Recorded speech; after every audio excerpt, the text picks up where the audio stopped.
One of the worst things that you can do, certainly on the battlefield, in our experience in the SEAL teams, is not make a decision. So what does that look like in our day-to-day? There's a graveyard full of large organizations, massive companies, they couldn't catch up. There's an old saying in the SEAL teams, and that is flank or be flanked. What's the smallest step that I can take in the direction that seems best?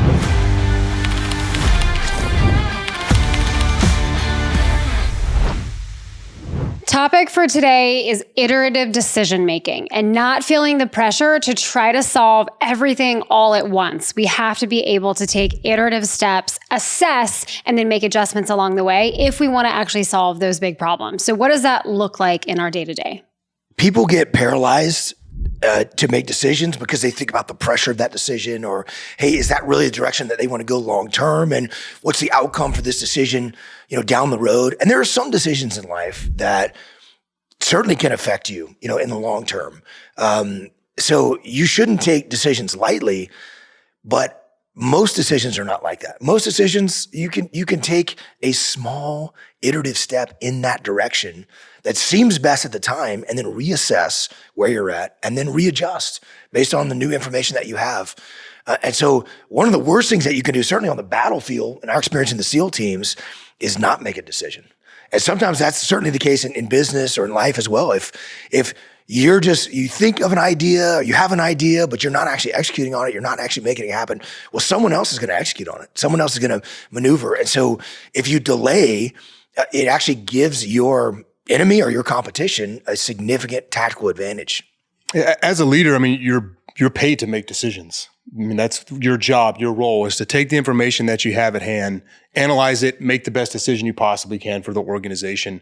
And you have to be comfortable just understanding that you're never going to have all the information that you would like to make what you think is the best possible decision. So leaders have to be comfortable analyzing the data, the information they have on hand, and using that to make the best possible decision they can for the organization. Now, that doesn't necessarily mean overcommit and put all of my resources in that one basket or totally commit my business to going in this one direction, but it means the principle there is you're never going to have all the info you want, and you've got to be comfortable as a leader relying on the information, relying on your experience, and getting things moving in a certain direction. Yeah, it's the balance between two principles we teach, one being default aggressive and one being prioritize and execute, which is really about detachment. And whether you're a leader, traditional leader of people, or you're running a program or running a team, or you're a contributor in that effort, you can still apply these principles effectively. But the balance is found when you do both. Because we will talk about default aggressiveness, which is, hey, I am not going to wait for this problem to solve itself. I'm going to be default aggressive to step in, make decisions, make things happen, solve problems. That is something that everyone can adopt. But the question we often get from clients is, hey, a couple minutes ago, you just told us about needing to detach and taking that moment to assess the situation. And now you're saying be default aggressive. Which is it? The answer is both. And this is where iterative decision is so important, because we have to first detach from our ego, from our emotions, from our own perspective, so we can understand what's really going on. But then we have to be default aggressive towards that iterative step, that one little thing we're going to do to try to solve that problem. And then the second we make that decision and we let that that effort start to happen, then we detach again. We assess that situation. We get a little more information. We make another default aggressive iterative step. And that's how we end up solving big problems over time and not trying to solve it all at once when we know that we're going to fail in that effort.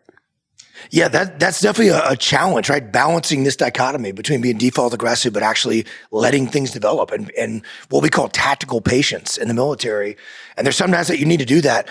There's an old saying in the SEAL teams, and that is flank or be flanked. A flanking maneuver is to attack the enemy from the side or from the rear, where they would be least likely to be prepared for that attack, not a frontal assault. So what that means is you're going to maneuver on your enemy on the battlefield to try to give yourself the tactical advantage, or they're going to maneuver on you. If you just stay and wait and let the situation develop too long, that can often lead to that outcome.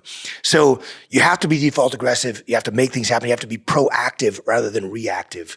The Marine Corps calls that a bias for action. And you need to make decisions. That should be your bias.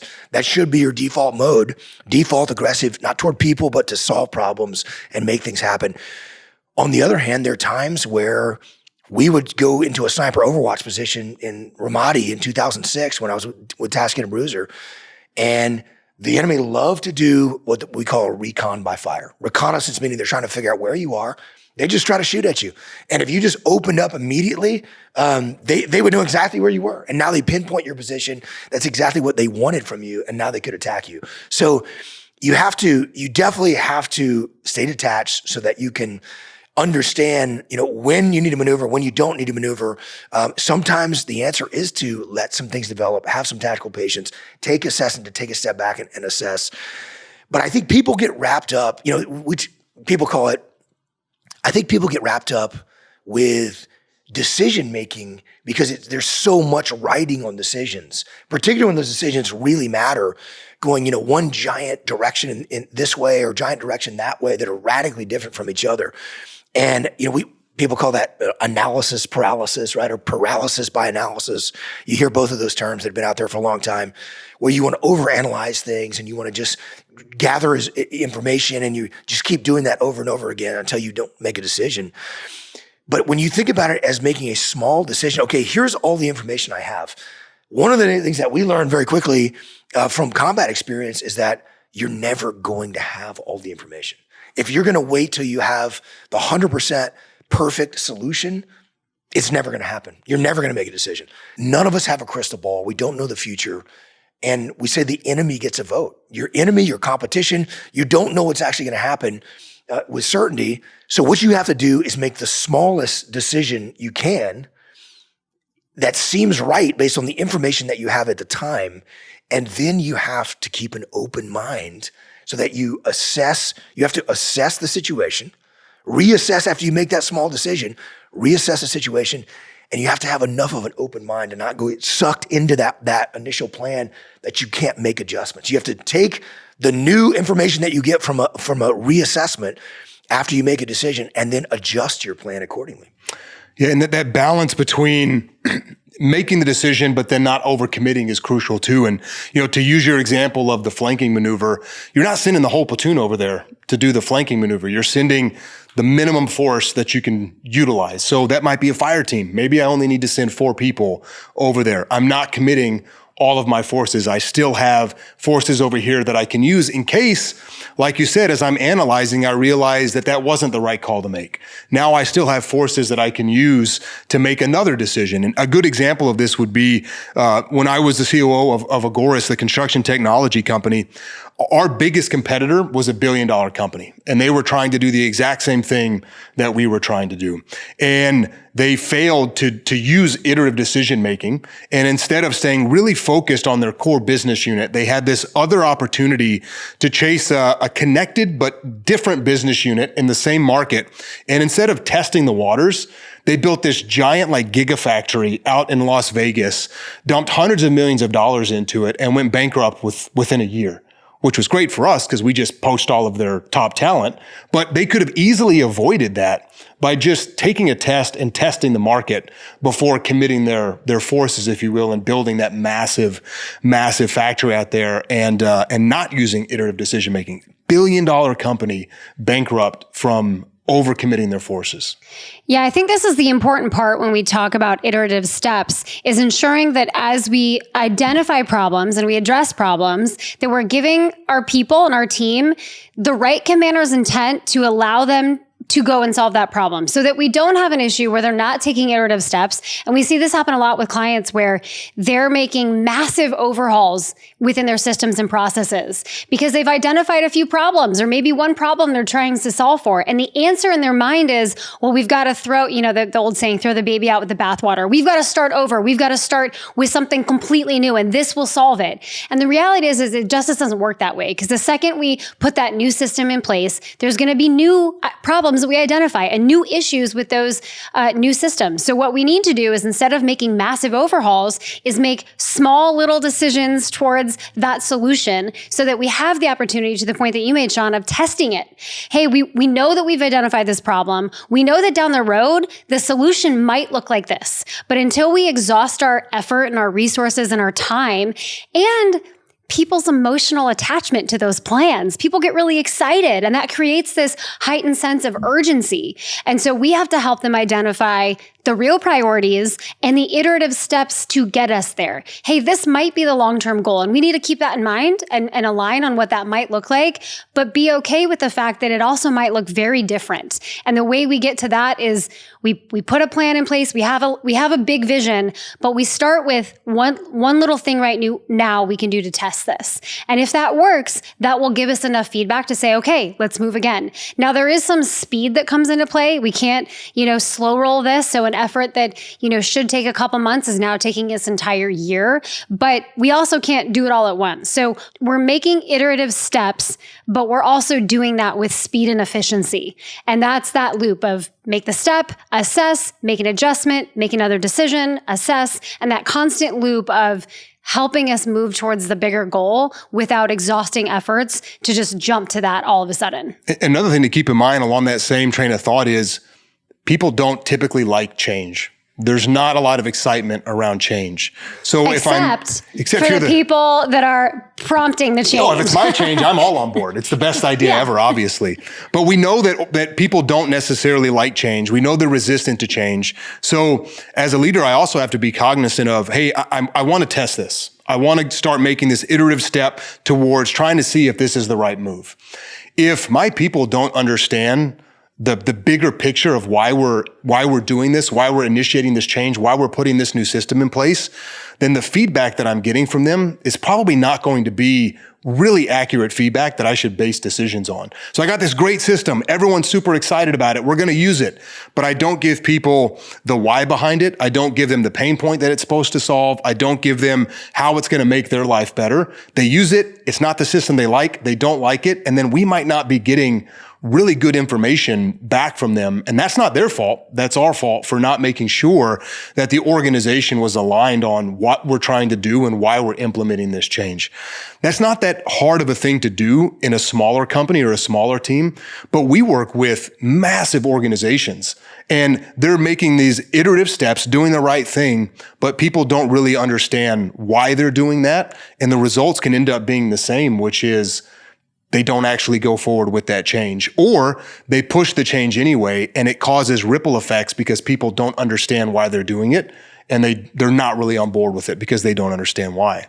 And you brought up something as a leader, hey, we have to encourage our team to take these iterative steps, because if we push our teams too quickly, we may not get the feedback we need to understand if this is even the right decision. On the flip side of that, if you're an individual contributor, you're maybe, working with a smaller group of team, you're trying to solve a problem at your level, the same thing applies. Before you go to your leadership and say, hey, we have a problem, and here's the massive change we want to make to solve for it, put some effort into solving for some iterative piece of that. Hey, we've identified a problem. If it's okay with you, I want to expend a little bit of effort and resources towards testing this. And we're going to do that in this capacity. And I'm going to put some deadlines around it, and I'm going to give you a deliverable. And can we agree that if we find that at the end of this is a good plan, then we could get a little bit more support to continue down this effort of building out this new strategy. So you can do that leading up the chain of command as well. But the best way to do that is to come to the table with something that you've shown is going to potentially work, and not just coming with the problem and the big picture solution, which is oftentimes very hard for people to do, or very hard for any organization, small or large, to execute on. I think if you're aware that it's a trap to get sucked into a plan, and this is where a lot of leaders really struggle. It happens to me as well. One particular issue at Echelon Front is we had talked about, we launched an Extreme Ownership Academy, which is our online training platform, which is a great platform, and people can take courses on there, and we have live sessions where you can ask our instructors directly a leadership challenge and get them to solve problems. But the first iteration that we launched of this, years ago, was Jocko had very clearly said, listen, we don't want to be a technology company. The technology companies, we have thousands of employees. There's a lot of people working behind the scenes that are constantly coding, and there's a lot that goes into that, on the hardware and software side. And so we had a suggestion that not only could we have training courses that people could take, but if it was by industry and people could actually interact with each other. And so we went down the path like, oh, that makes sense. We got some good feedback from people. Let's start to go down that road. And we basically, I looked up 6 months or a year into the process and realized like, hey, we had said very clearly a year ago that we don't want to be a technology company, that we just need to provide training, on a platform that's built and and run by someone else. And we had done exactly that. We had worked in that direction, and we had like 2 people working on this program where, you have competing technology companies that do that have thousands, tens of thousands of employees. And so it's so easy for any of us to get, oh, that seems like a good idea. Let's do that. Oh, let's do that. Let's do more of that. Let's do more of that. And you have this sunk cost into, we've already put the time and effort into this direction, and we're going to keep going and keep going and keep going. So it really takes detachment, pulling back from the emotional attachment to plans that actually happen, to really do an honest assessment of the situation. Is this actually working? How are we measuring the success of this? Is it working? Is it not working? And if it isn't working, we need to make some adjustments. Maybe we even cancel that altogether. But that's, I think, a lot of the breakdown that happens, as people start to make an iterative step in a direction that seems right, is they're not doing the assessment and they're not making the adjustments as a result. And it's easy for any of us to get sucked in. If you don't think it's going to happen to you, you're setting yourself up for failure. A big piece of why it's easy to fall into that trap is ego too, because if I have to pull back from this, it's admitting that 1, if it was my plan, it wasn't the right plan. Or 2, even if it wasn't my plan, but I'm in charge of it, if by pulling back and saying, hey, this is not the right thing, I'm admitting that I can't get the job done. And that's really hard. Even if we know that it's not the right thing to do. That company that I was talking about that utilized $1 billion in the wrong direction, there had to be numerous people at that organization that were saying, this is not the right thing to do. We're not seeing the market value for this. And even if we built this big factory, let's divest of this project. We sunk $200 million into a factory. It's a huge loss, but we can recover from it. They didn't do that. And they kept going down that road and trying to make it work and dug in. And then they ended up going bankrupt. And it can be very hard to detach ourselves from that tactical loss because our ego keeps telling us, no, we can give it a little bit more. We can make it work. So we have to understand as leaders, hey, where's our line in the sand? Where's that red line that you're like, nope, we did what we said we were going to do. We tried it. We tested it. It's not the right call. We've got to be comfortable pulling back and going a different direction. And all of this applies in our personal lives as well. We don't have to wait till we're ready or we have all the information in order to move the needle on goals that we have for ourselves. And I think that's an important piece because we've talked about kind of both sides of the scale here. One side is people that are making too many decisions, trying to solve the big picture all at once, and they're failing in order to do that. Iterative steps is the way to get you to that end state and allow yourself that opportunity to assess and test and get that feedback loop.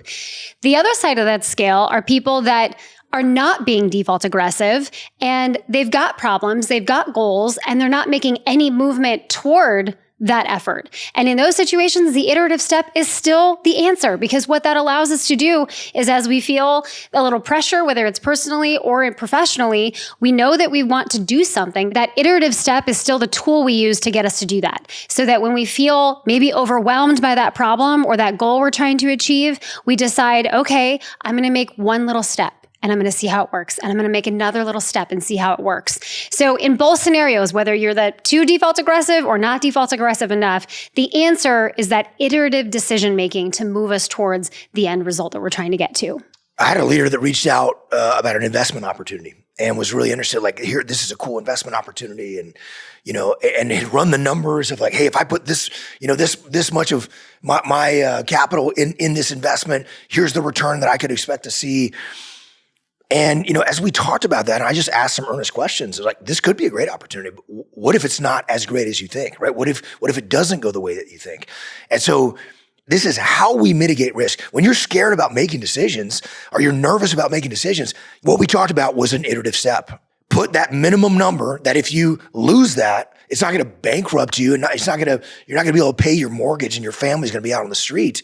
And put that minimum number in there. And if that investment is over time, 6 months or a year or 2 years from now, you're starting to see that this is a wise investment, you can put more there. Maybe you don't need to even wait that long. Maybe you only give it 30 days. Maybe you give it 90 days. Whatever that period is less important than understanding that you need to take iterative steps. That is how you manage risk. It's a way to mitigate the risk that you're concerned about when you're making decisions. As long as you can assess an honest assessment and then reevaluate and make adjustments. And nobody in no organization is immune from the need to do this either, because there's a graveyard full of large organizations, massive companies. Some of them at one point in time were the largest shareholder in their sector that no longer exist because they either put everything in one basket and it failed, or they just never made that first step. And we think about Blockbuster. Why do we not go to Blockbuster anymore? Because they don't exist, because they didn't make iterative steps in the right direction, which was internet streaming. And they had an opportunity to buy Netflix for $40 million, which to them, to me, that's a lot of money. To Blockbuster, that's a very small iterative step to push forward the organization towards internet streaming. And they said no. And then they still saw that culture was going that way, that things were shifting that way, that the market was pushing that way, and they still refused to move in that direction. And by the time they finally got comfortable and said, this is what we should do, they were totally outpaced by the competition. They couldn't catch up, and now they don't exist because of that. There's another company we were working with several years ago, and very aggressive company, made a lot of big moves in the market that took over a pretty significant amount of market share in their industry. We're doing extremely well and had this series of success after success, and it was awesome. And they were paying a lot of subcontractors to do some things that they realized, hey, we can create our own company so that instead of paying a subcontractor, we can have our own subsidiary company that can actually take care of that and do that for us. Seemed like a great plan. The issue became that instead of launching one subsidiary company to see how that works and evaluate the market, and maybe 6 months from now looking at the next opportunity, they launched like 3 or 4 different subsidiary companies at the same time. And as a result of that, the market took a big downturn that was kind of unexpected, and they got themselves in a bad situation into bankruptcy as a result. And that's an example of like the idea seemed good, but wouldn't it be even better if we just did triple or quadruple that instead of maybe let's just do one. Let's do one. Let's see how that goes. Everything always takes longer and is harder than you think. That's generally a good assessment. I had a great platoon chief back in the day. Guys would try to cut the corner on timing and say, hey, we don't need to show up at this time. And it's only going to take 5 minutes to do that. And he would say, everything takes 30 minutes.